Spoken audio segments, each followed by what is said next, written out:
Hey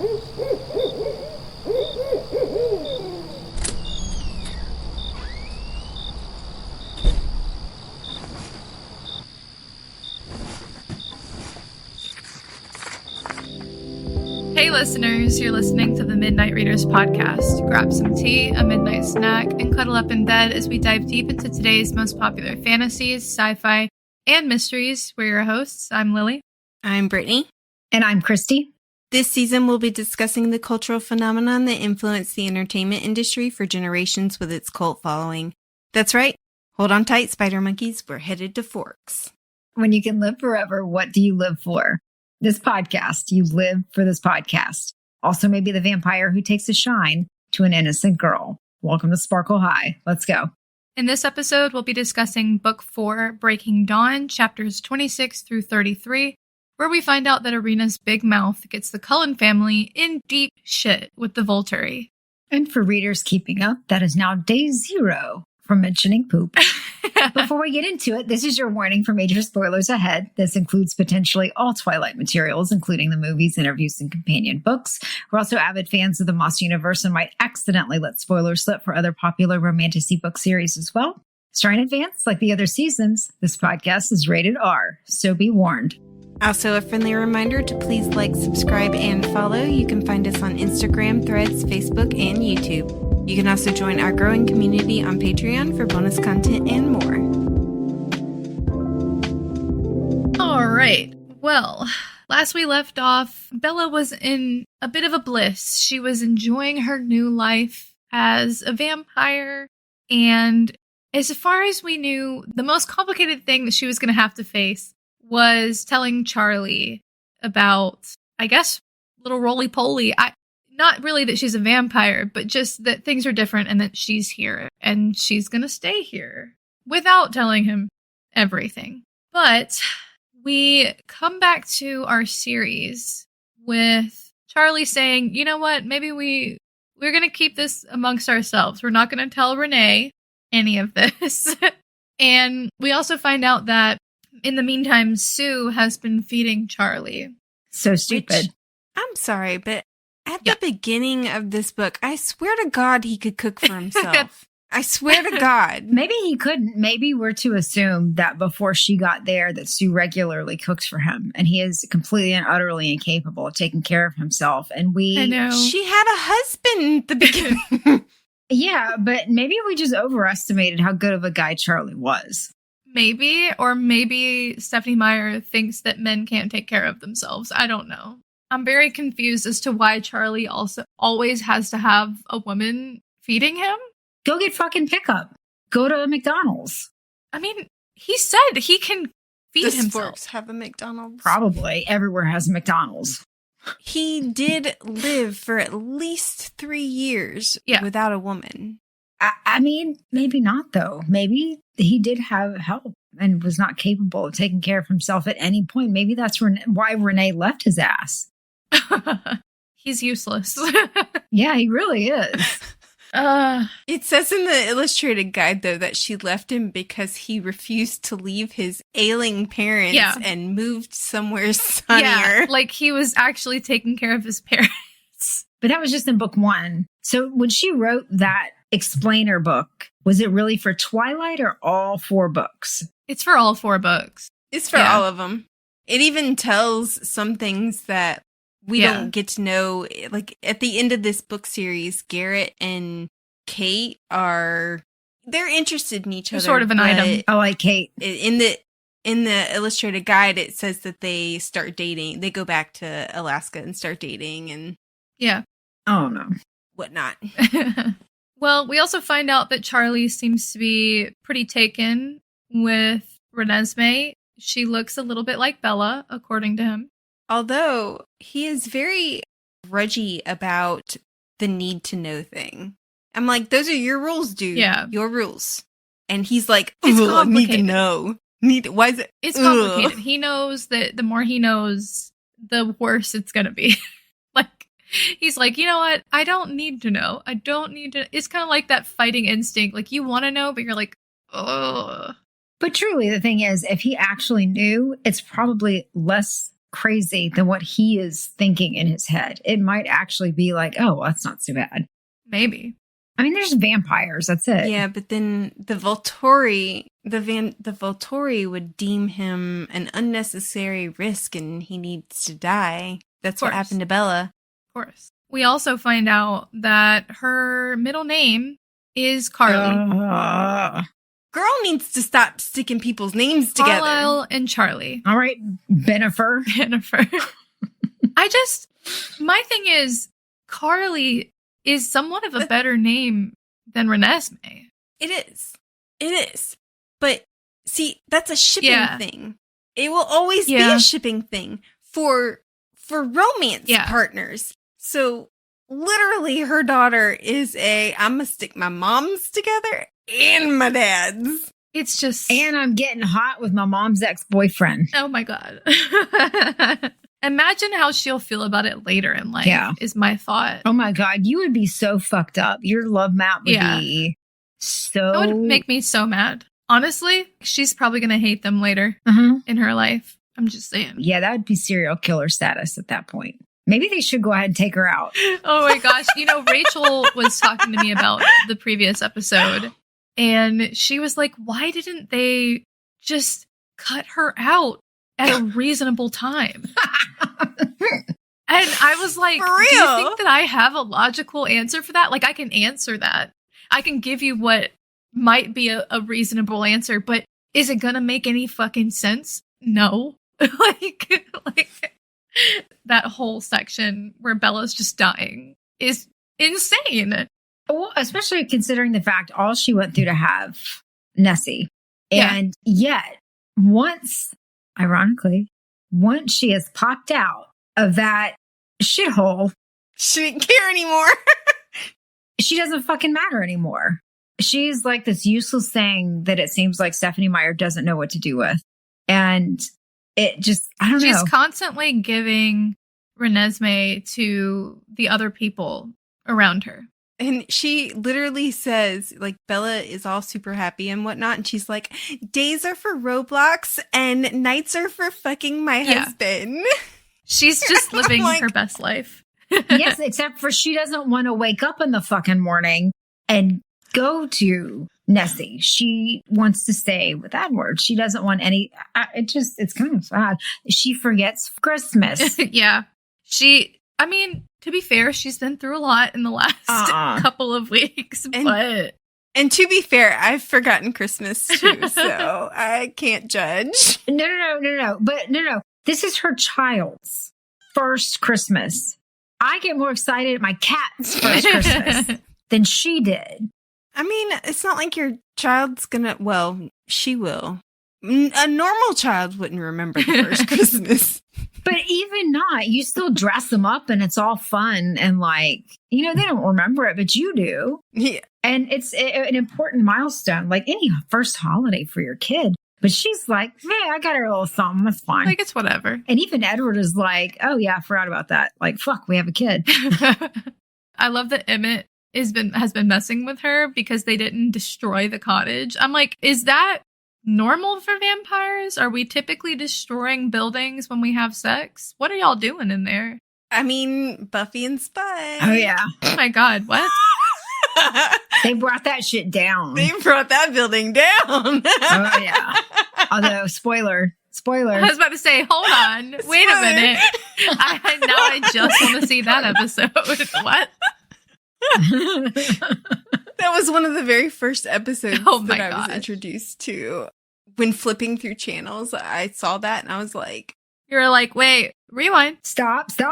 Yeah. But in order to get back at him, she challenges Emmett to an arm wrestling challenge in which she absolutely decimates the boulder below both of them.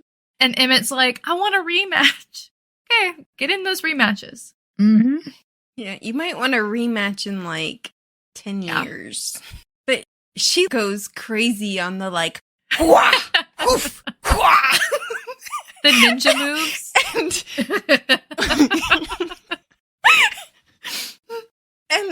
And even her child is like, Mama's funny. Mama doesn't love you. Oh my God. You're killing me.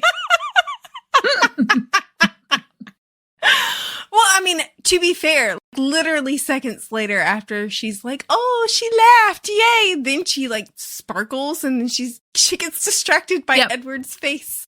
Seeing it in the sun for the first time. Yeah, and Bella's like, this is amazing. I was made to be a vampire. This is my calling. And I'm looking at the most beautiful thing in the world. Looking at Edward. Not your daughter. Not her daughter. And Edward, I think Edward says the same thing. He's like, yeah, I'm looking. Yeah, okay. Well, we do find out a couple of things. We find out that Quill and Embry have finally joined Jacob's pack. Which I did not remember. Yeah. I was like... I didn't either. And Sue has started looking after Charlie, like we said. They all have this weird little family. Bound chicka wow. I definitely think something's going on there. Seth and Leah have been hanging out a lot because Sue has been hanging out a lot with them. Bella is closer with the family than ever before, especially with Jasper, because apparently she's so happy Jasper wants to be around her. And my thought was, this explains why Alice is his mate, because Alice is always crazy and happy. You know what I mean? She's always super peppy. That's what I was laughing at. He's like the OG energy vampire. Literally. Yeah. That's actually true. Oh my God. Renesmee is now able to speak on occasion, though she seems to prefer communicating through the memories. She has been growing so much that it's starting to scare them. She can also sort of read, and she's too good for picture books. She's reading Tennyson. She's reading Shakespeare. Because, you know, we have to be all sophisticated and she's too good. She's better than other babies. She's progressing beyond other children. Which isn't that odd, though? Because isn't one of the things of parenthood where they say, oh, they grow up too fast. And so Stephenie Meyer has kids, but it seems like she does not enjoy the kid stage, that she is trying to hurry to get her to adulthood so she knows what to do with her. Maybe it's because she wants to write the rest of the story. The way that she has redacted grow up within months is probably just to get her out of the way, because Bella just had to get married and have a child. That was the only requirement. She doesn't really want to raise her. No, and you notice that it's Alice and Rose that are documenting everything for her, taking pictures and documenting her babyhood and everything like that. It isn't her parents. They're too busy fucking. Yeah. They're like still in their honeymoon phase. And you know, at some point when Edward is telling the Denali clan, this is my child, I was reading it and I was like, it is so weird that he says, I'm the father. And for me, I don't believe him. I'm like reading it and I'm like, something about it's not clicking. Are you sure? Are you sure you're the father? If we're going on Maury, what's it? Jerry Springer. I want a DNA test right now. That he is the father. I know that. But it just seems like something is not clicking vibe-wise for him to be a parent. I think he is the biological father. He is not the dad. Yeah. It's just really weird. If anything, Jacob is being the parent. I'm just saying, he is. I mean, you're Rose, not wrong. Alice, Jacob. But, I mean, Carly on occasion. Yeah. Mm-hmm. Yeah. Granddaddy. Well, even when they go into the forest, there's that part that says he yanked it. Jacob going after Renesmee. He yanked his t-shirt off as he charged after her into the forest, already trembling. Christy. Ew. Oh my God. I didn't write that shit. That's Stephenie Meyer. Well, he's trembling because he's about to turn into a wolf, not for any other reason. I get clear. that, but still, it is gross. Okay, at the same time, literally, Stephenie Meyer put it in the illustrated guide that this girl was born with the brain of an adult, can process things the way an adult can. Yeah. Feels things the way an adult can. So every time she says, this is my Jacob, I'm like, it's weird. It's so weird. Ew. I don't care what you write into your book to make it make more sense for you. It's still weird. And it's going to be weird until we're done reading it. it's still weird. Even when she's an adult, it's gonna be gross. Yes, yeah. And then there was one part where she wrote that Jacob looked at Renesmee with longing, and I was like, oh. Yeah. Dude, I don't care if it's longing to hold her or anything, or don't look at a child with longing. I'm good. That's weird. For imprinting, once they get, like, say they get married and they're all together and stuff like that, do they still want to have it where they can't be away from each other for more than a few minutes? Seems to be like that. For the rest of their lives? I mean, Edward and Bella are experiencing that. Literally, she's like, I'm going to go to the cottage. And he's like, I can't be away from you for 2 seconds. So, and she's like, please give me 30 seconds, even though I know it will hurt that you will be gone away from me out of my sight for 30 seconds. He waits 13 seconds. That's because he can't wait anymore. Yeah. Yeah. I mean, it seems to be implied that way. Their desperate need for each other is disturbing. Like, as an independent person, as a person who really just needs independence and needs space, their desperate need for each other is just super so dependent. Disturbing. They're just super codependent on each other. Yeah. Yeah. Yeah. But back to our discussion of what's going on. Alice has a vision that Jane and Alec are on the way to check on Bella because they haven't been informed. But apparently Alice mailed the announcement to the Volturi that Bella had changed, and Aro responded. Well, they sent the announcement for the wedding, but it doesn't necessarily say that she changed. They just said, here's a wedding invitation. Fair. I don't know what it said, but he responds back and says, I can't wait to meet the new Cullen, Mrs. Cullen, and he sends her a beautiful gold necklace housing a diamond the size of a golf ball. Which is apparently part of the royal jewels. So they say. That would be annoying to wear. Yeah, no. Yeah. I know, right? Like, what's the purpose of that? What's the purpose of that? I mean, you're doing some aerobics and that could take an eye out. Why would you be doing aerobics wearing a necklace?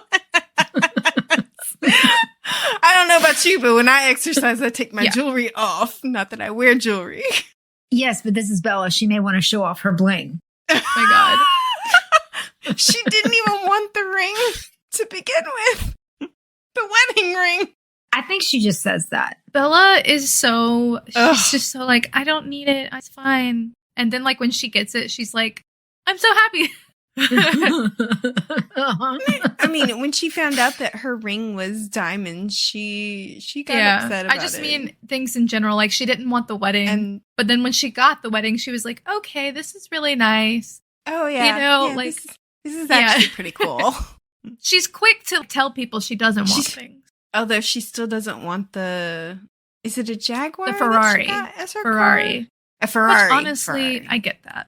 I do get that. It is very not Bella. I kind of like my little tiny hybrid. Yeah, I totally get where she's coming from. But we also find out that Bella has been trying to convince Edward to let her go by herself to the Volturi and prove that she's changed. But Edward is like, no, I don't like that idea. But her reasoning is that she is the only one whose mind they can't read.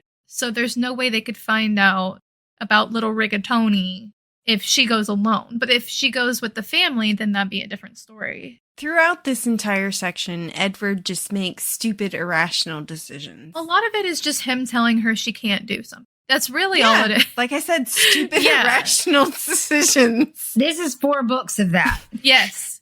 It's a lot of Bella wanting to sacrifice herself for some unknown reason, and Edward going, I don't want you to do that. You're not allowed to do that. Like, and yes, I think it's stupid that she is still continuing to self-sacrifice. But when she's like, okay, teach me how to fight, because if it does come down to a fight, I should at least have a fighting chance. Smart. And he's like, you know what? You're right. It's logical. I can't do it. I can't do it. Yeah. What the fuck was that? I know. I would rather you be defenseless because my ego can't handle this. Well, didn't he say something to the effect of, just the thought of like thinking in a way of trying to kill you is just too much. I just can't do it. Yeah. Oh my God. Well, it's just like, you don't have to try to kill her. Don't think of it that way. Yeah. And don't think of it that way. Think about it as I am teaching my wife to protect herself so that when I'm not there to protect her, she can do it herself. Yeah, he doesn't care about that. Yeah, he's just super dramatic about everything. Both of them, they really actually do deserve each other. They do. They really do. In the most punishing ways possible. But do we deserve them? No, we don't. Because God help. We don't. We do not. Speaking of people that deserve each other, Renesmee and Jacob are actually out. Okay. I take it back. They're having a competition to hunt, which helps her stay on track because she doesn't like to eat or drink animal blood. And I mean, she isn't wrong. They could save the animals and the people by just getting donated blood. I mean, true. Just saying. Or just eat people. Chrissy's like, just kill people. It's not that big a deal. There's too many of them anyway. Right? But while they're out hunting with the baby, Irina is out there, for which she comes to apologize about being a hateful bitch. And yet, what happens is she sees that baby and she assumes immediately, she's like, they're crazy! And then she just like runs off to tell the Volturi. I told you they should have killed her. The funny thing is that in the illustrated guide, it says that Irina developed these feelings for Laurent, and Laurent did not feel the same. And so she is made an enemy and like bitching, and she gets some consequences all because of a man who doesn't even love her back. Here's my thing. My question is, out of all of the vampires in the world, are there really so few immortal children that just the sight of one is enough to assume the devil spawn? You know what I mean? It really is hard for me to believe that they live in a world where vampires are everywhere and there's not an immortal child that isn't like, I don't know, wrecking towns and massacring people. I don't know. Yeah. Kind of hard for me to understand. It doesn't make sense. Yeah, I just feel like I get that the idea is that immortal children are supposed to be instinct driven and they're harder to teach because they're children and like I don't know. It just doesn't make sense to me. I get that, but put that shit on a leash. Like, yeah, it's not that fucking hard. I mean, they make leashes for a reason. They do. But they all decide that they need to go to Brazil and talk to the Takuna people because Carlisle and Edward, and I can't remember who else was doing research. Maybe Jasper or maybe Jacob. They just can't find out anything about this half vampire, half human baby. And they're like, okay, we got to go back to the source, which is funny because Bella did a Google search and didn't she come up with something about vampire babies? I thought it was immortal children, though, not half vampire, half human babies. Maybe. It's hard not to think of them as babies, though. Yeah. I mean, once you say immortal children, you still think like tiny toddler vampire armies. Well, immortal children are. Like the babies, though, that were turned. Yes. Right, like crazy toddlers. Yeah. Yeah, they are crazy toddlers. But, I mean, like... Could you imagine an army of 2-year-olds? Jesus Christ, I would surrender. No. Nope. Oh my God, Those are fucking vicious. Speaking of an army of 2-year-olds, I wanted to revisit this briefly because when we were talking about that scene where Edward and Jacob are discussing Bella and how she can have puppies, I just wanted to bring this up because we didn't bring this back up. Oh, yeah. And later you told me that the whole time you were thinking of actual dogs. In that moment, for some reason, when he said the puppies, I was thinking like a basket of puppies. Like if she just wants puppies and not kids, like that's good too. Like fur babies instead of. I didn't realize until later that she meant wolf pup, like his baby. I just think that's so funny because, of course, you would think, dogs are better anyway. Like. I mean, I'd be right there with her. Honestly. Give me some kitties. I'd like some kitties. Oh, that's cracking me up. But I just wanted to revisit. I was like thinking about that on the way home today, and I was like, oh, we never brought that back up. But in his mind, I thought he just meant, I don't care what she wants. I don't care if she wants puppies. I don't care if she wants babies. Yeah. Like, it doesn't matter. I can just give her. And it didn't even occur to me that he meant wolf babies. Yeah. That's why that's such a crazy passage. But like I said, they decide they're going to go back to Brazil so they can see if they can find out anything from the Chacuna people. Emmett and Jasper are kind of looking forward to the trip. They're all getting prepared to go. And Alice gets a sudden vision. She's like holding a vase and she drops it and it shatters everywhere. And everyone's like, what's going on?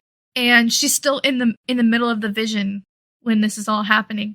And we find out that the Volturi are all of them, the guard and the women and the family are headed this way. Not just Alec and Jane. Yeah. And Santa Claus is coming to town. What's the bad Santa Claus? Is that Krampus or something? Krampus. Yeah, there you go. That's what's coming. Yeah. Krampus is coming to town. When does this episode come out? Merry Christmas, everybody. When does this episode come out? It comes out next week. Does it come out right before Christmas? It comes out on the 23rd. Right before Christmas. Merry Christmas, everybody. Yep. Merry Christmas. Merry Chrysler. So, yeah. I love that Bella, when the flower dropped, she's like, oh, why didn't Alice catch that? I heard it drop. I could have caught it. And she does have a moment of like, something bad must be going on because she definitely would have caught that vase. And I would know. I love the reenactments we have. Of me being Bella. Well, for you and for Brittany. Brittany always does like the Valley Girl. Like it definitely like segues into Valley Girl for Bella. Yes. She just immediately. I didn't mean to, but her voice always gets like really petty sounding. She's like, "Why didn't she drop that?" That's where I'm going for. Oh yeah. But they realized pretty quickly that it was probably Irina that turned them in because they're like, "Well, Bella does."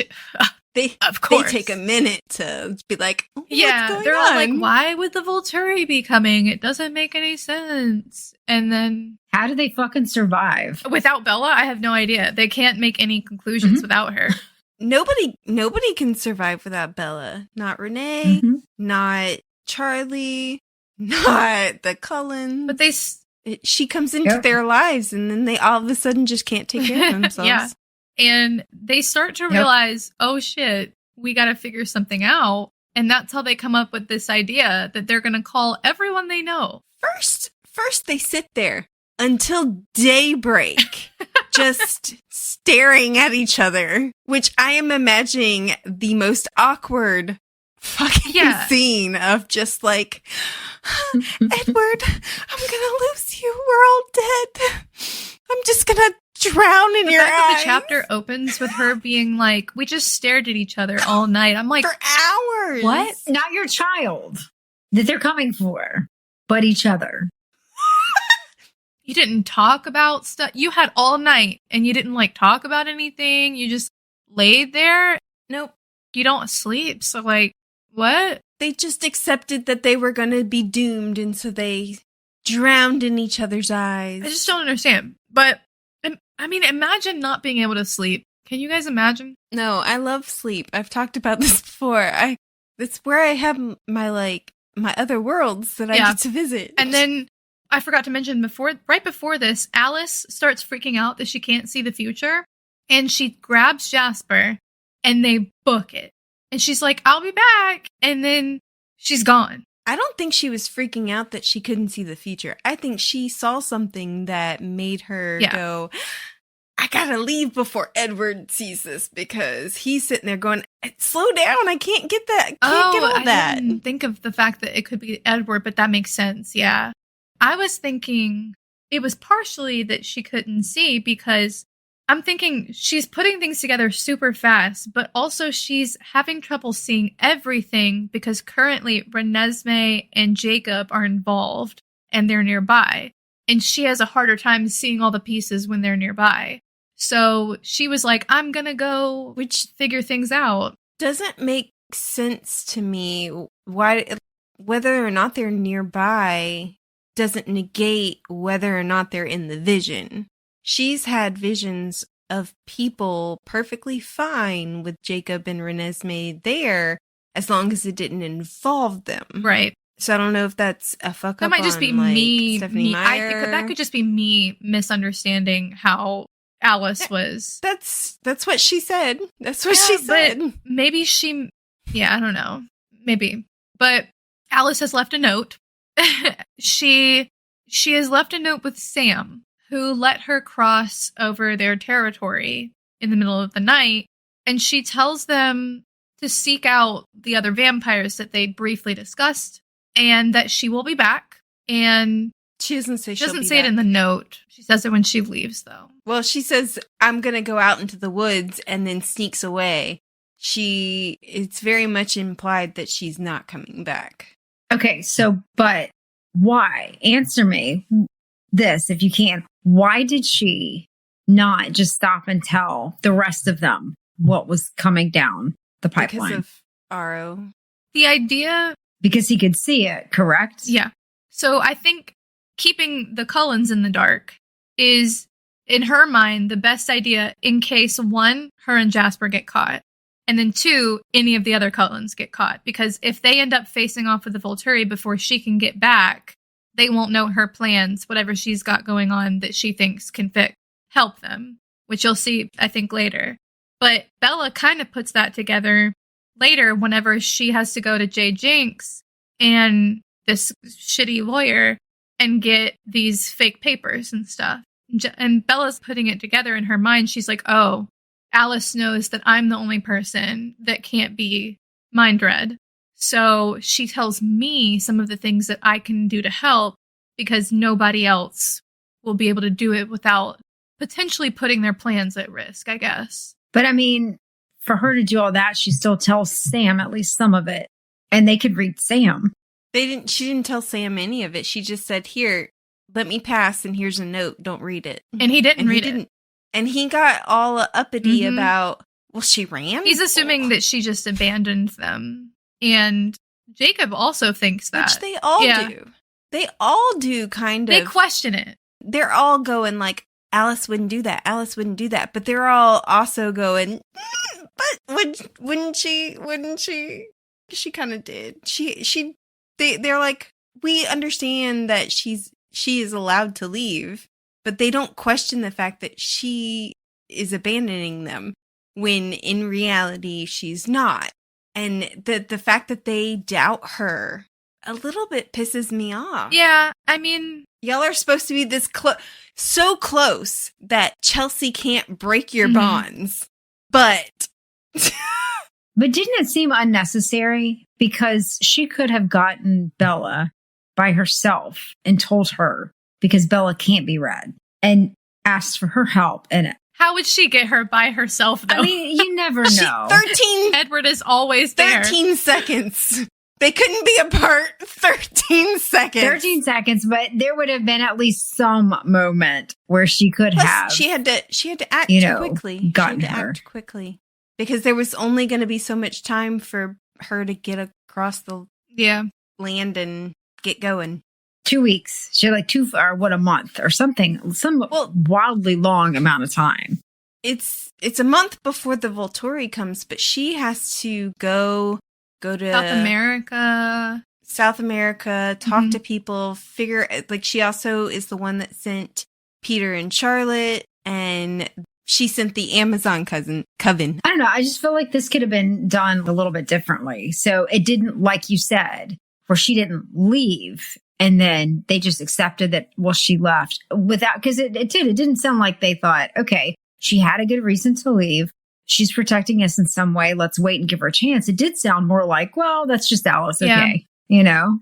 And to be fair, if I remember correctly, and I could be really wrong about this, she wanted them to think that, because then Arrow, once he read their mind, would believe that Alice abandoned them.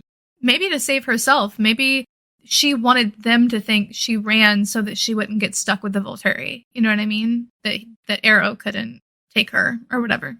Arrow. I don't know what the right pronunciation is. I think I've heard it both. It could be a potato moment. Arrow is now a potato. Okay. Basically, it's a, hey, by the way, if you kill this family, you're doing it for no reason because I'm not here and I'm not coming back. But then doesn't that, because then it makes it sound like the reason he's coming in the first place is for Alice. That is the main reason. For Nessie. So if that's the case, why did she even need Nessie? Why not? Because that's the way to kill the rest of the coven.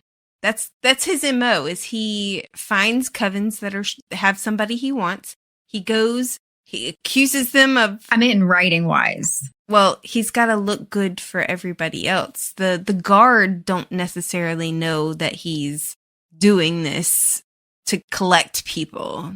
Well, no, what I mean is, like, for Stephenie Meyer, why even bother with Nessie since she blatantly didn't want her in there in the first place? Why not build the story around the family protecting Alice and him coming up with something to try to get her? It's just... I mean, that would have been a better story. I mean, yeah, but the Volturi needed a reason to come after the Cullens, in which the Cullens are not guilty. They have to feign. So the way that Arrow is setting this up is he's feigning that they're going to kill an immortal child, and that the Cullens have to be punished for making an immortal child.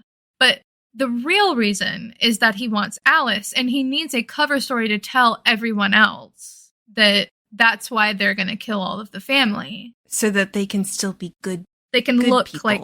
So could Alice not come out to everybody and say, I do not want to be part of this? If I ever end up, it's because they have forced me into that life?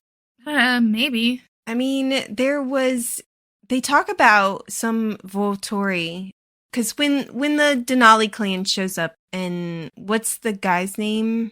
Eleazar? Eleazar. He's talking about how he figured out that they were going after special people.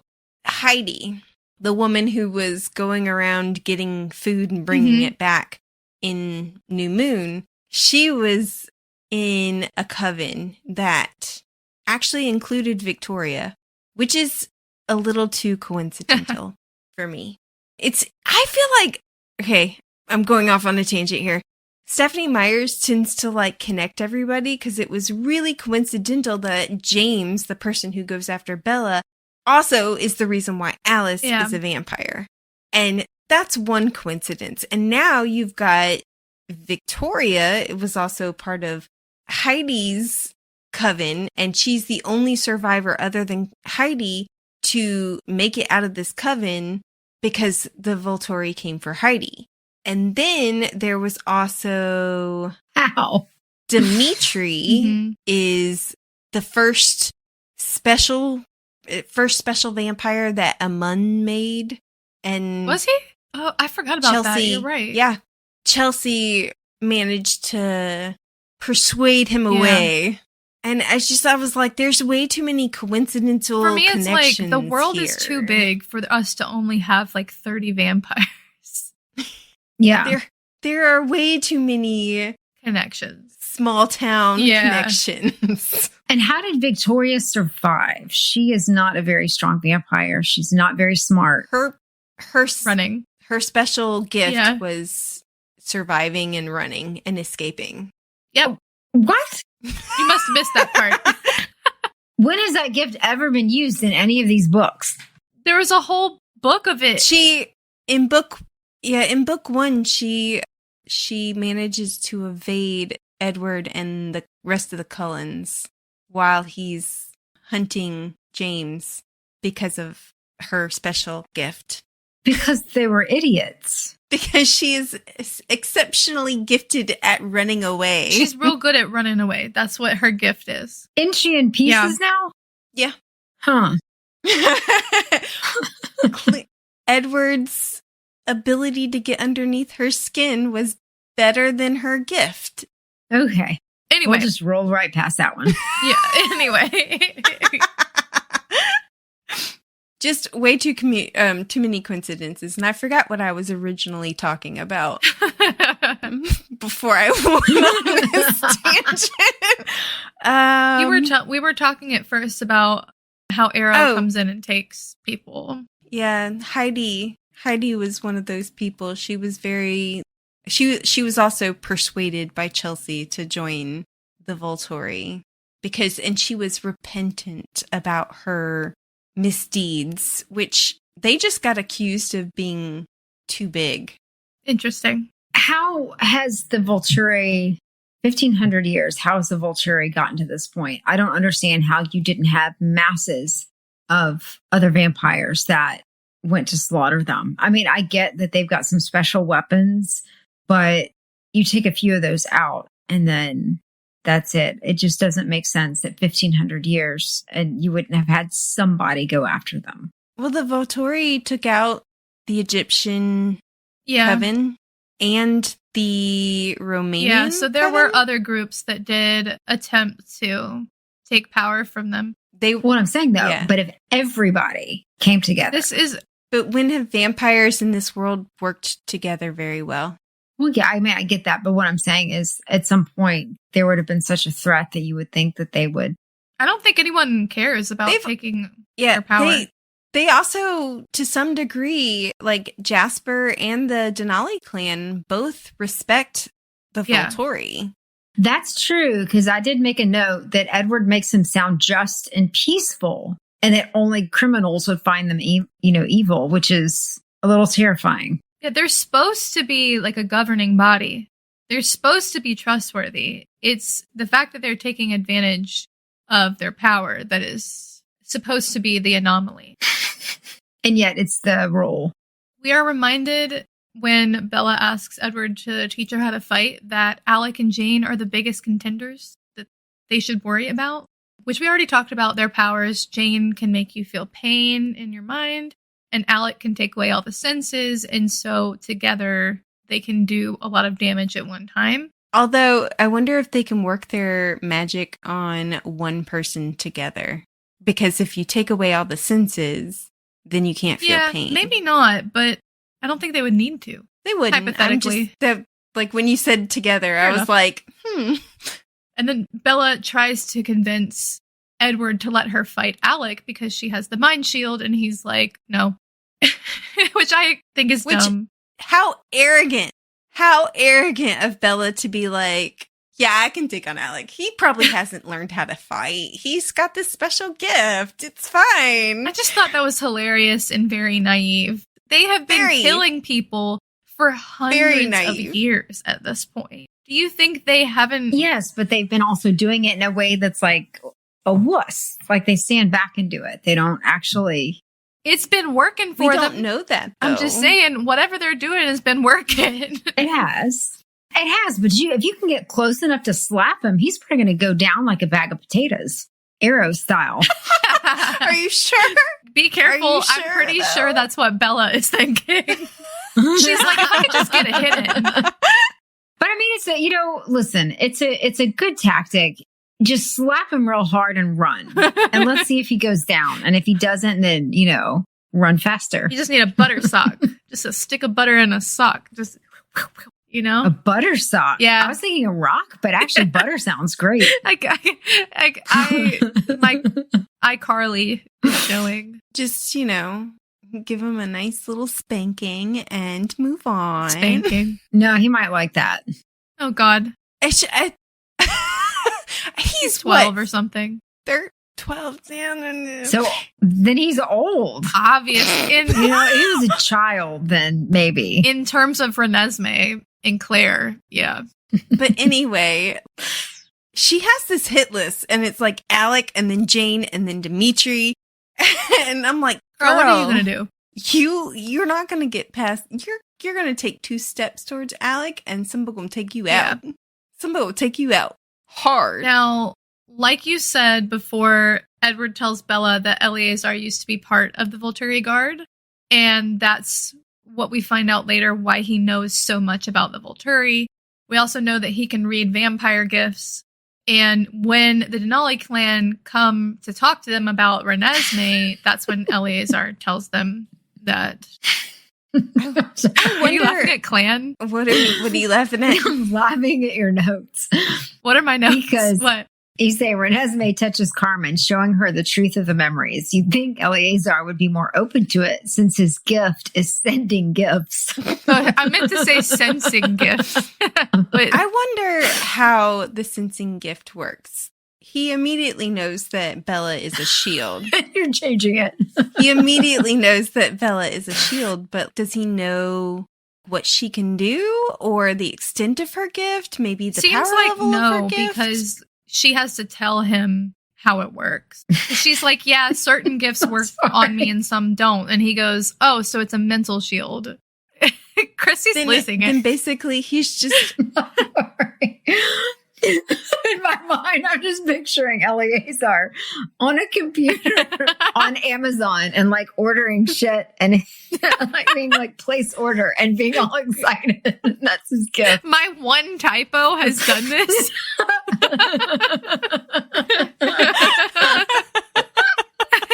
He's a really great gift giver. He's like Martha Stewart. He's a gift giver.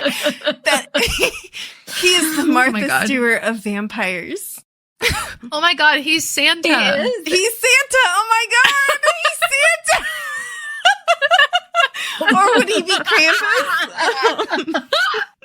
Yeah, maybe closer to, I don't know, does Krampus give gifts? I don't know enough about Krampus. No, I'm pretty sure he gives like rebar up the ass or something.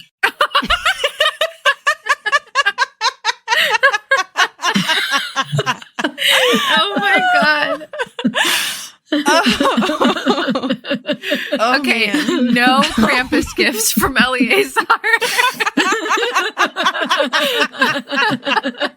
And then he'll like whip it out of their butt with some poop stuck to it and be like, poopsicle? Girl, that's crazy.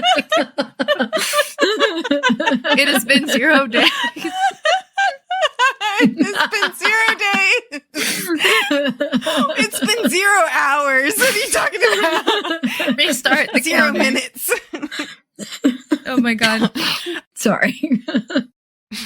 Anyway, so Eleazar is like a metal detector for gifts. Sort of. I'm just picturing him going beep, beep, beep, beep, beep, oh, beep, beep. You have a gift. You have a gift. Okay, I'm sensing. Oh, there's one. There's one. There's one.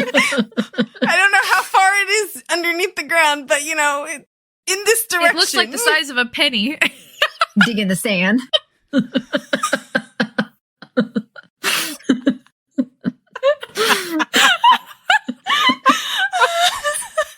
Something about the digging in the sand. Something about him digging in the sand is killing me. Your little...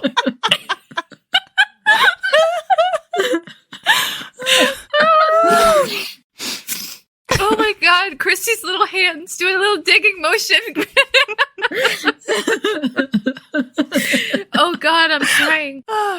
Beep, beep, beep, beep, beep. Beep, beep, beep, beep.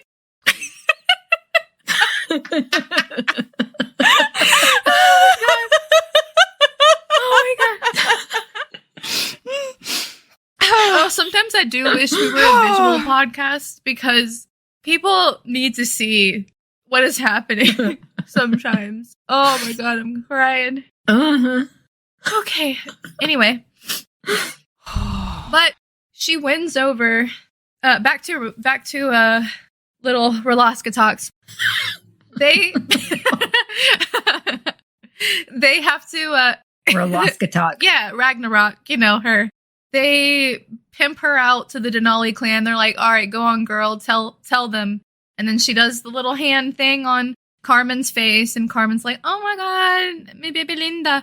And then she's like, she's so pretty. And the Denali clan is very quickly won over. Which, if I were Ratchety Anne, I would be annoyed by the end of it. Yeah, trying to explain everything to everyone over and over. Next. I think she likes the attention. It's the DMV of memories. Yes. Come get your memories. I did think it was funny that Tanya was like, why the fuck are the wolves here, though? I knew they were involved. Yes. That's when Eleazar comments on how Bella is a shield. They determine that she is a mental shield only, and they give the example that Renata, who is Arrow's personal guard, seems to be more of a physical shield. But the hilarious thing is they're like, she's a physical shield, but then she uses your mind to physically shield Arrow. And I was like, so she's not a physical shield. Okay. Yeah. Is she the one that has to touch him all the time? No. Or is that Chelsea? I don't think it's Chelsea. I don't know. I don't know what you mean by having to touch him all the time. So there's one of them that's like has to touch him, and they're like running around like touching him. It might be Chelsea if she's trying to keep the bonds together, and I might have missed that. But we also find out that Kate has the ability to shock people like a little vampire taser. It's great. We already talked about that a little bit, but Kate's shock is also a mental ability, which Bella can block. Yeah. That was great, though. I gotta say, when they were talking about Chelsea and how she can break any allegiance and bond other than a mate bond, and then Edward's like, well, abstaining from human bloods have allowed us to be more civilized and allowed us to create stronger bonds made out of love. And I was like, fuck you. Whatever, like, Edward. The self-righteous prickness of that one statement. Yeah. I mean, like, if you think about it, the Denali clan were killing humans for a long time. Oh. Yeah. And they were very tied together. Yeah. Calling each other sister. Yeah. They're very tight to their mother, who was never a animal drinker. Yeah. So, which is so much nicer.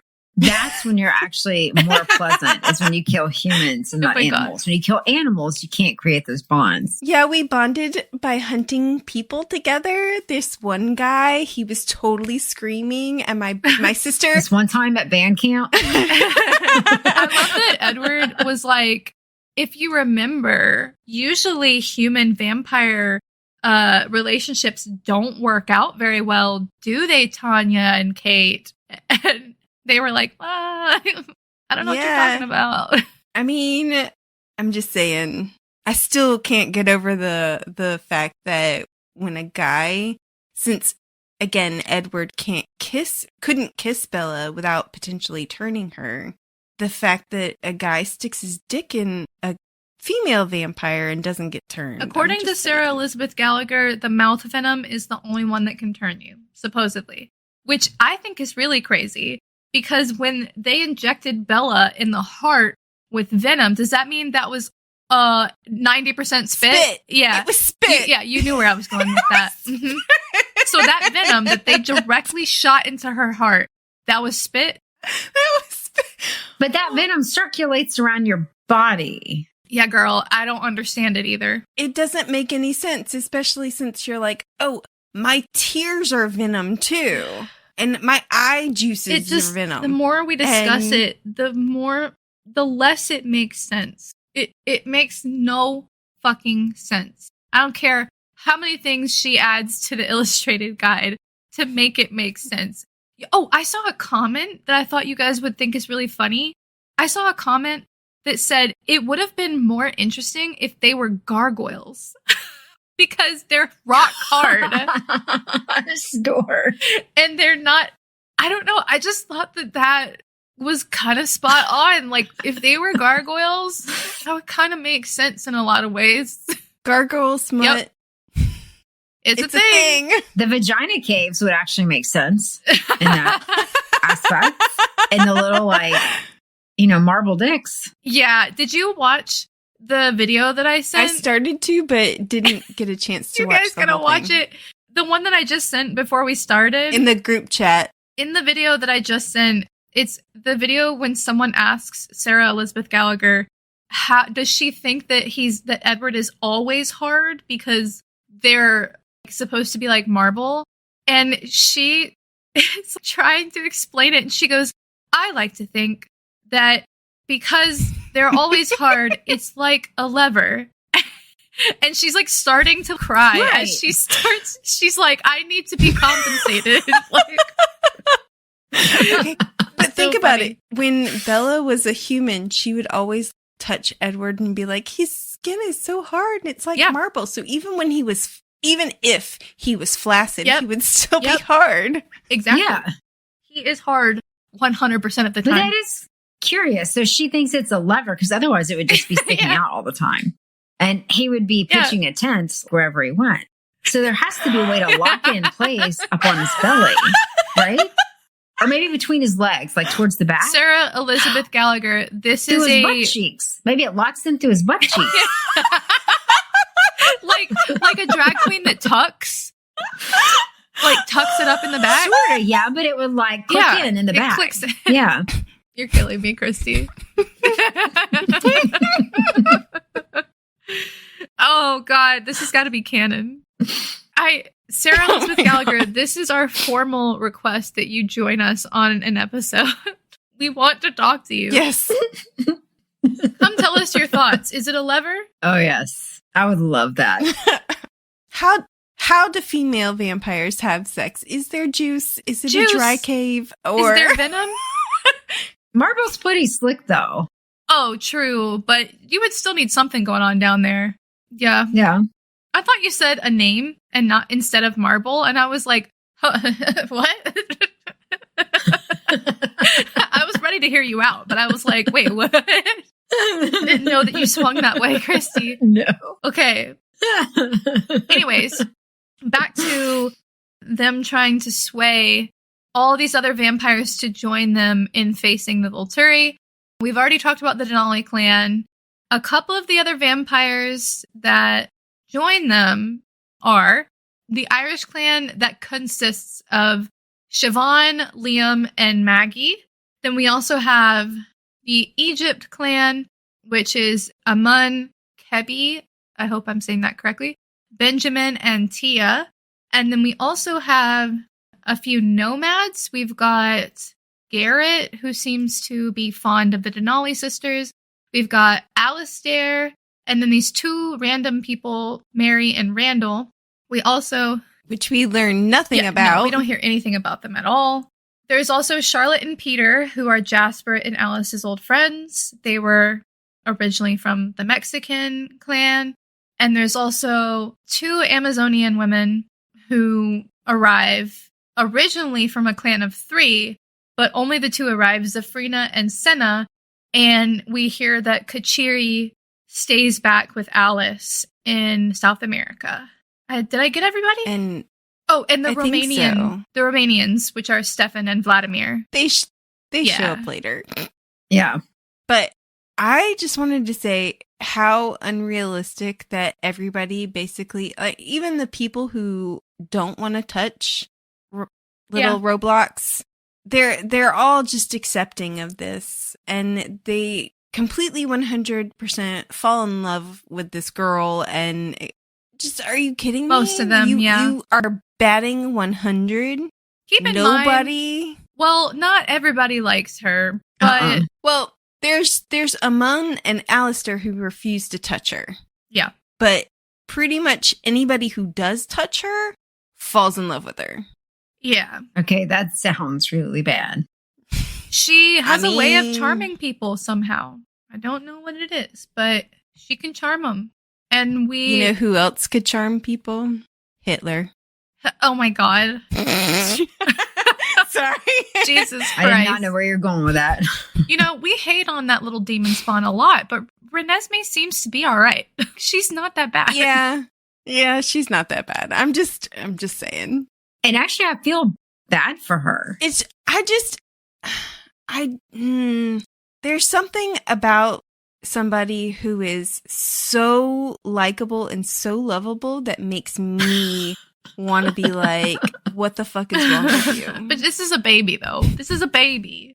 Like, she's a toddler. Is she, though? If she were not a toddler, I would be like, I'm suspicious. But because she's a child, I'm like, okay, I get it. Yeah.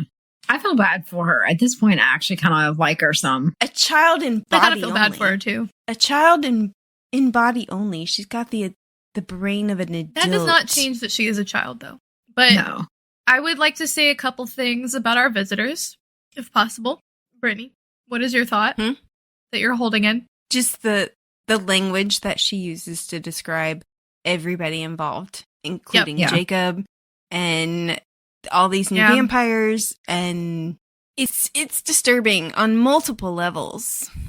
Yeah, the Egyptians especially. I think that's what bothered me, because she said they had literally just the same hair color and pallor, and they could pass for a biological family. So you're saying that all blonde-haired white people are from the same family. Can pass, as being... Like you would see like that out in a crowd and think that they're family. Like, it's just so idiotic.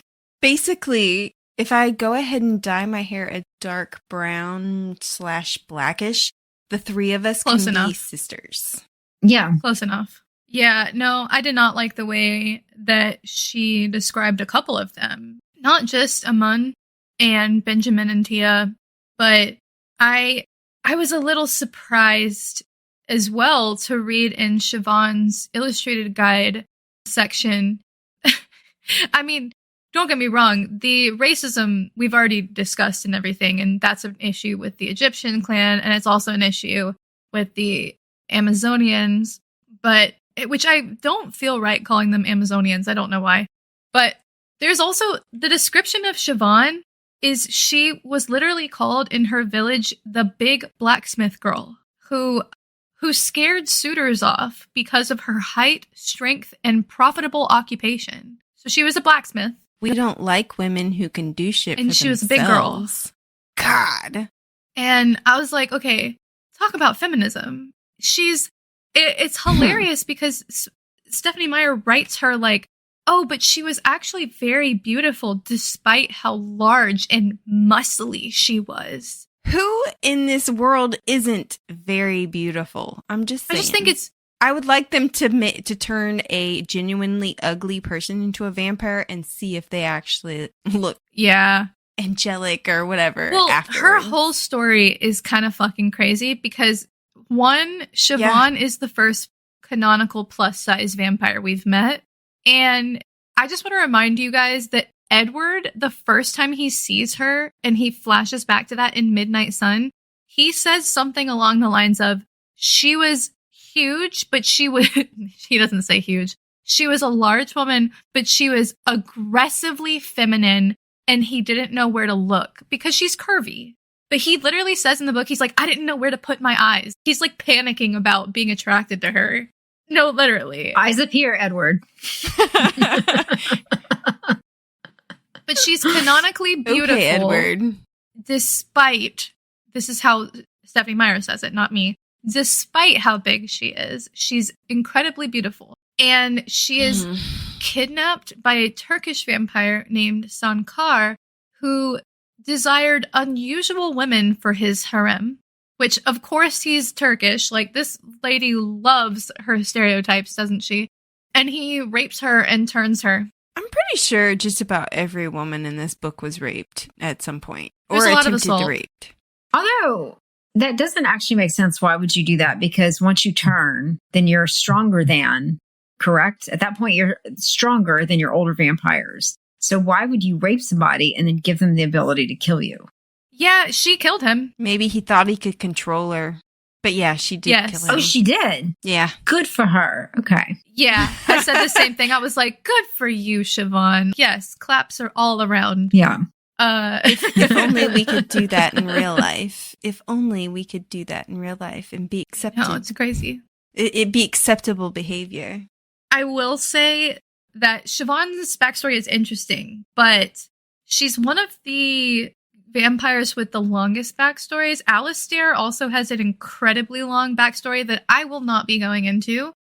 Because he's unnecessary. Character. Yeah, he's not related. He's there to be paranoid and be like, the Volturi are bad. Let me run away. Yeah, I'm not really sure why he's included in the story or why he gets such a long backstory, but Brittany, you and I were kind of discussing this briefly before Christy joined, but there are some vampires that have very long backstories, but if you notice, it's only a certain few of them compared to the others. Yeah.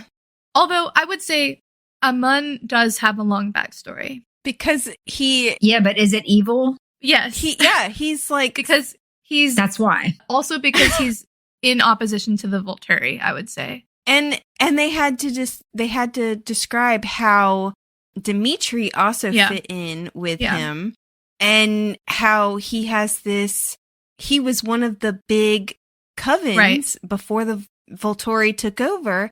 And ever since they did take over, he's been trying to oppose them in secret. And they've been like going, ooh, let me squish this ant real quick. Yeah.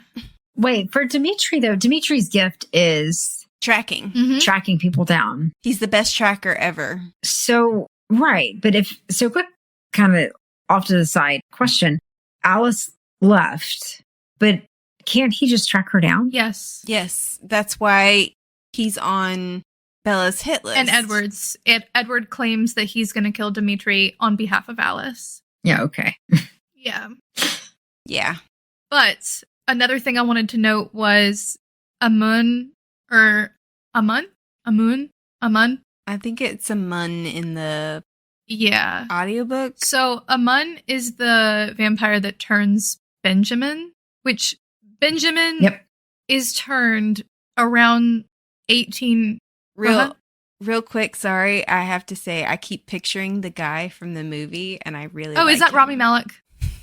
Yeah, I'm pretty sure Rami Malek plays Benjamin in the movie, who I love because Benjamin as a vampire is essentially the Avatar. Not Avatar the movies, Avatar the Last Airbender, because he can wield all of the 4 elements. And I'm like, hell yeah. I was like, okay, so you just turned the Avatar, no big deal. And I love Rami Malek. Yeah, he's fine. Great. I thought it was interesting that he could manipulate fire as a human, and yet he wasn't burned at the stake for, like, magical powers. Perhaps he burned everybody else first. Fair. No, I mean, he was being controlled by his uncle. And not that they probably didn't necessarily burn people at the stake in Egypt at that time. I don't know. Oh, yeah, that's true. Well, it was the right time period to be burning witches. Well, not necessarily. It was late enough to possibly include witches, but I don't think Egypt ever went through that phase or any of the... Note to self, if there's ever witch burning, move to Egypt. Well, maybe. But he's interesting because he gets to use all of the 4 elements, and I love that about him. I will not go into the detail of too many more because really it's unnecessary. However, I do want to mention the Amazon women. Before we move on from the Egyptian coven, I want to point out that Kebi, Amun's wife or whatever mate, is literally a non-person. Yeah, she doesn't speak at all. And whatever he says goes, and she's just completely obedient to him. She has no personality, no thought processes, nothing. And Tia is related to Benjamin. Is related to Benjamin. And she was married at the time that he came for her, and she was just like, fuck my husband. Well, I'm gonna marry Benjamin. She was sold off, according to the illustrated guide. But she wasn't unhappy with it. She was just like, yeah, it's whatever. She just didn't love him. Which I think is so interesting because considering Stephenie Meyer's upbringing, I'm like, okay, I'm surprised you wrote this in here. But I'm not surprised that they're related. She seems to enjoy that one. Yeah. Does say distant relation, but how far is distant? Ew. Just ew. I mean, I know we're all kind of related if you get down to it. there's only so much DNA. But not enough to be called related. You know what I mean? No. But I will say, so to wrap up the little bios of the new vampires, Zephrina and Senna are some of the most interesting characters in the books, and they are not even given much of a bio. And I think it's really a shame because they're interesting on the page. We get a lot of scenes with them. They help Bella train her gift because Zephrina is able to make people see illusions. She's able to make people see whatever she wants them to see. And they're Rotting Apple loves her. Yes. I mean, Renesmee loves her because she's able to make her see like fun animals. She's like, pictures. Although yay. I thought she was too good for picture books. Yeah, I know, right? And she's probably like, I've never been outside of this house and, this house and the cottage and whatever's in between. So I need to see more of the world. Please. But we don't get a bio for them, but we do get a description, which is that they are faring, meaning untamed or savage, and they have long faces, long noses, long black braids, and they are like 6 feet tall. We don't know when they were turned. We don't know how old they are. We don't know anything about their lives. We just know that Kachiri is the one that turned them, as far as I understand. And Kachiri is not here. I just want to say, what's wrong with a long face and a long nose? As someone with There's nothing wrong with the long face and a long nose. Thank you, Christy. Sorry, I didn't realize this was a Q&A, like a call out. My bad. No. I'm just messing. But I was like reading it and I was like, so what's wrong with a long face and a long nose, huh? Said the girl with a long face and a long nose. I don't know if I would describe you that way. Really? Yeah, I never thought about it like that.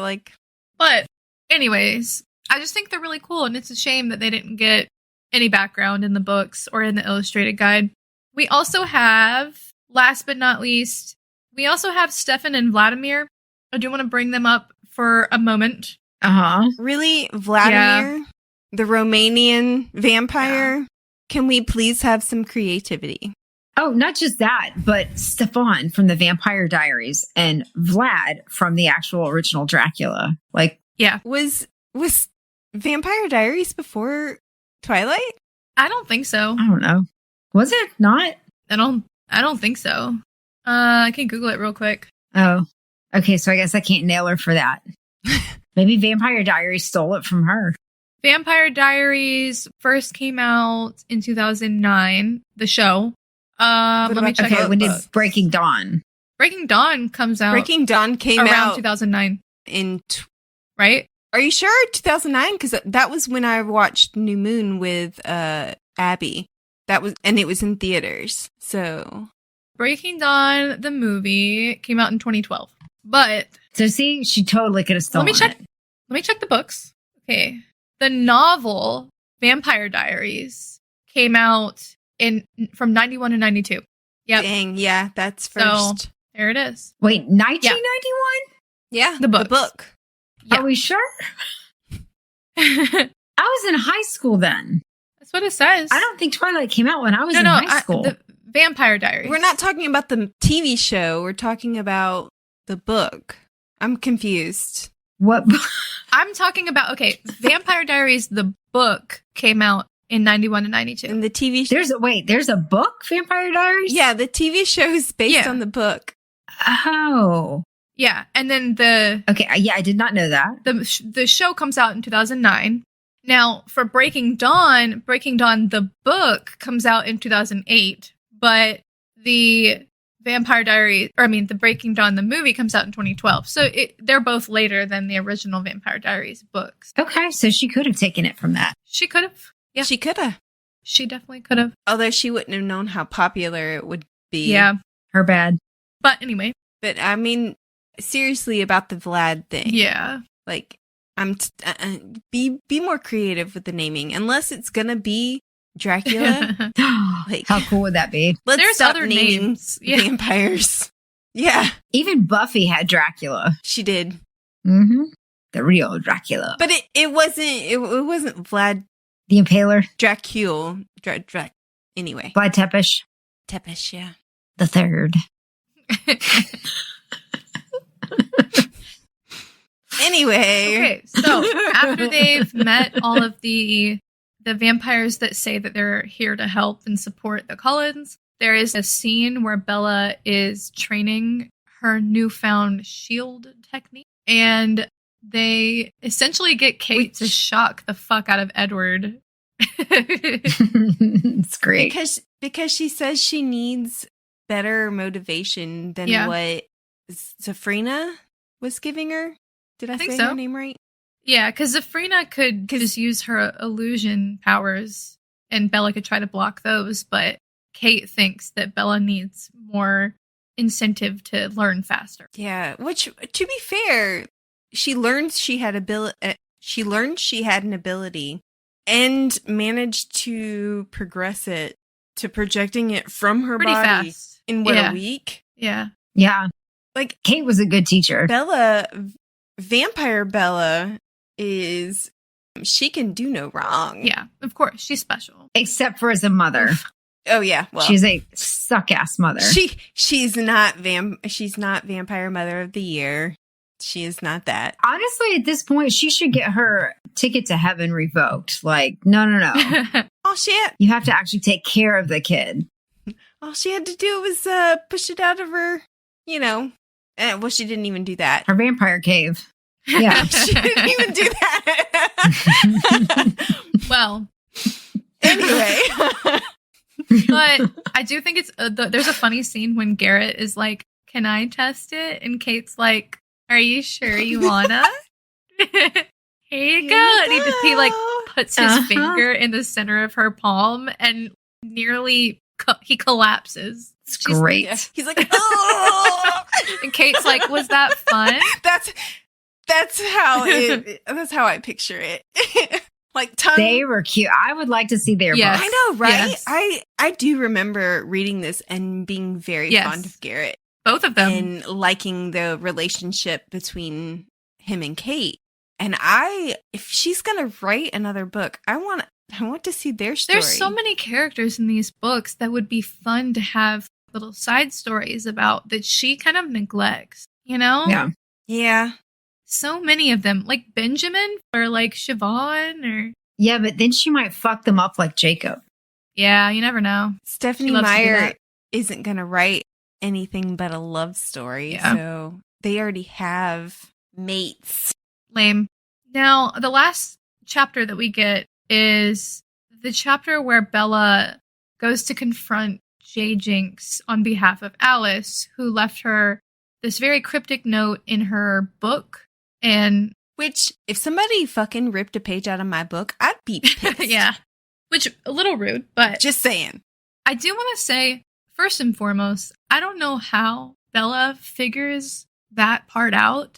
Who to go see, what Alice wants her to do, all of that. I don't know how she figures that out, because maybe I'm stupid, but I would not put those things together personally. I need direction.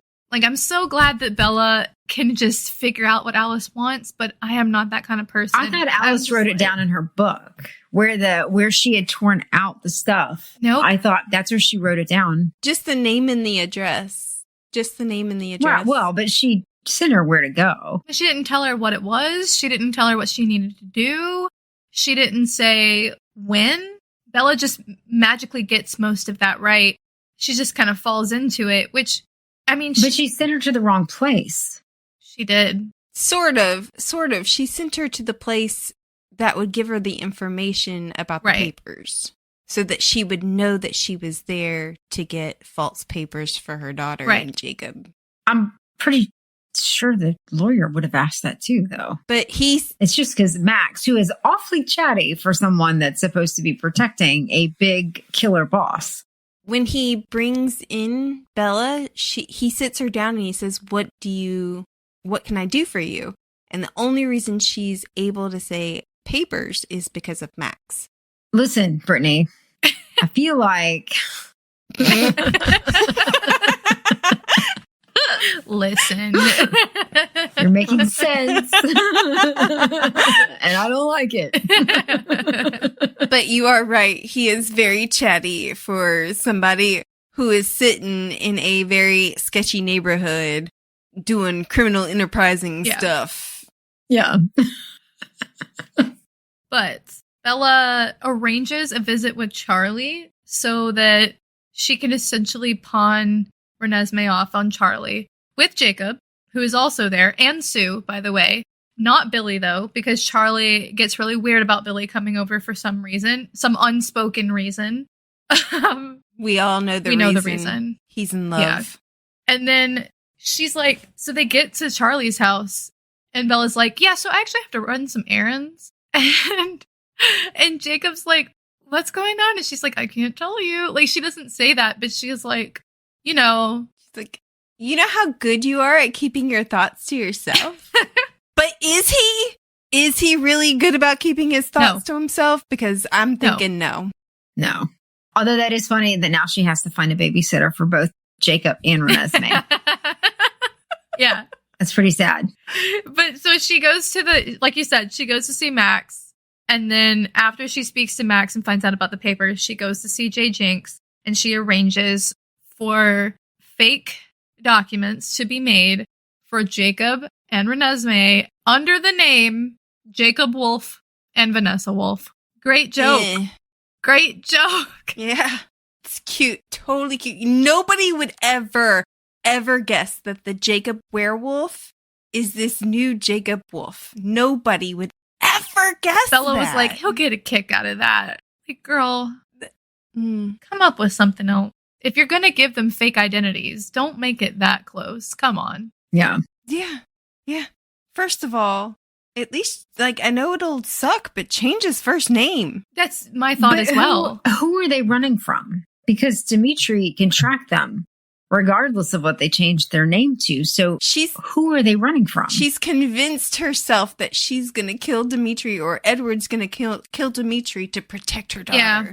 That she'll be free. I think what Bella, maybe I'm wrong. You guys tell me what you think. I think what Bella says is she's thinking in the event that we die, Edward and Bella die, but hopefully they take out a few people with them. In the event that they die, Jacob and Renesmee will be on the run for however long. But who, I guess... The Volturi. I don't know who they're hiding from. The Volturi. Because... The Volturi. Well, I get that, but it's not like the Volturi check government records to see who has flown where. I mean, they've got their own ways of finding people. Maybe they do. I don't think it's going to be via a passport. Maybe they do. I would say that they may be able to do that. They have fake planes that go to places... Yeah. That are, planes that go to fake places and whatnot. But I'm pretty sure that they're going to use other means to find people. But I would also like to point out, too, that she wasn't doing it in the event that they both died in the battle. She was doing it in the event Edward dies, in which case she has decided she's going to fucking follow him, leaving her daughter an orphan because she can't live without Edward. I swear to fucking God. It's a terrible idea. Regardless. It is. Yeah. It is. It's all fucked up. She doesn't give a shit about her kid. That's Bella for you. But it's all for, I'm trying to pronounce that cough medicine. Robitussin. It won't come out. Robitussin. Yeah. It's all for Robitussin. How did I know? Oh, my God. Ugh. Yeah, that part really pissed me off with this. And like next section too. Yeah, well, it's like, I get that it's romantic and it's fairy tale. Is it, though? I get it, but it's just like, Then don't have a kid. Yeah. I mean, this is the spoiler. This is the problem that with Rhys and Farah, right? At in ACOTAR, when they make their pact, it's like, girl, what are you doing? It ends up being a problem. Yeah. Don't do things like that if you are going to have children. Not only that, though, the whole idea of dying just because somebody else died just is a waste. It's not romantic. I feel like we wouldn't be missing that much with Bella gone. Yeah. Live for somebody. Maybe it'd be for the best. Probably is better for Nessie anyways. Yeah. I mean, it's not like she's doing much anyway. Well, do we have any other thoughts? last thing I wanted to say was we did talk about the vampires, but the way that they treated Jacob and the language that Stephanie Meyer used for that was he wasn't even a person. He's a pet. He was a pet. He was a pet from that people treated from non-animal loving people. They all ignore him like the Cullens pet dog. They're like, oh, a little wolf? Yeah. There were so many metaphors that she could have used or ways to say they ignored him. And she chooses another. Yeah. Yeah. I have no words. I just have no words. Well, that, and then even for, was it the Romanians that literally sat there petrifying and they didn't move? Yeah. Yeah. I actually don't understand what she means by that. The fact that I think what he's saying is like, we didn't do much for like thousands of years. We just let people wait on us hand and foot. And now. And we grew fat. We're like old, essentially. Yeah. They petrified. Like it will just, they stayed literally in the same place, same time and just didn't, just. Just so random. What? And now it's the Volturi's turn. Yep. Does that mean that if Bella and Edward ever got to that age that they would look like that? But apparently not. Because they exercised. There you go, people. Exercise so you don't petrify and look papery and have blind eyes and whatever. Exercise will cure you all. Exercise, don't petrify. Oh, and why? Can we just talk about why do Zafrina and Senna only wear animal skins? Because Stephanie Myers has this thing against animals. I swear to God. I was thinking it's because she just cannot help herself with the stereotypes. She just cannot help herself. That too. Everyone else who is thousands of years old has figured out how to dress in a modern way, a semi-modern way at least. Like even Vladimir and Stefan, both of them. They covered up that petrification. Yeah. There's a line that says they wore modern clothes with like a hint at them being a little old fashioned. Why can't Zafrina and Senna have modern versions of, clothes that they wear to live wherever they live? Which, by the way, we still don't know because we don't have a bio. Yeah. Did they fly in like that? Yeah, apparently. Because that would be like a big flag. Because that wouldn't attract attention at all. And if they didn't fly in like that, then you're telling me they ran from South America across either the Yucatan Peninsula into the ocean up to Forks. Maybe they did. Shit, I don't fucking know. They can breathe underwater. Shit, they might have. They're faring, as they are described in the books. They're feral enough. Maybe they don't use airplanes. I don't fucking know. I just, really? I get it. It was a different time. But wow. Yeah.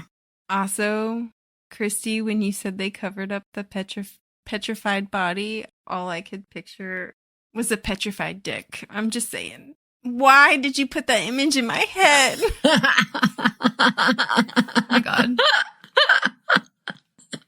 I like to picture it as a lever. Sarah Elizabeth Gallagher, you are a joy. I don't know, but a petrified lever probably wouldn't unhook. I'm just saying.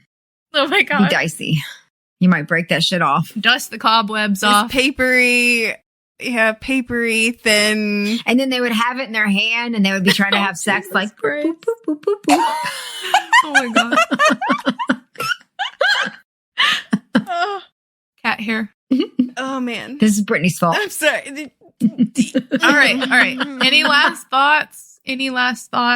No, we're ending on petrified dick. All right.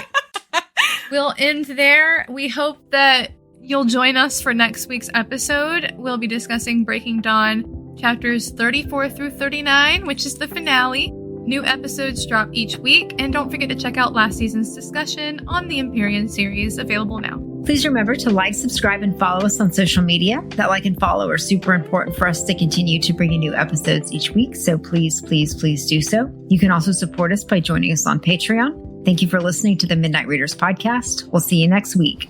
Happy reading, listeners. Don't stay up too late.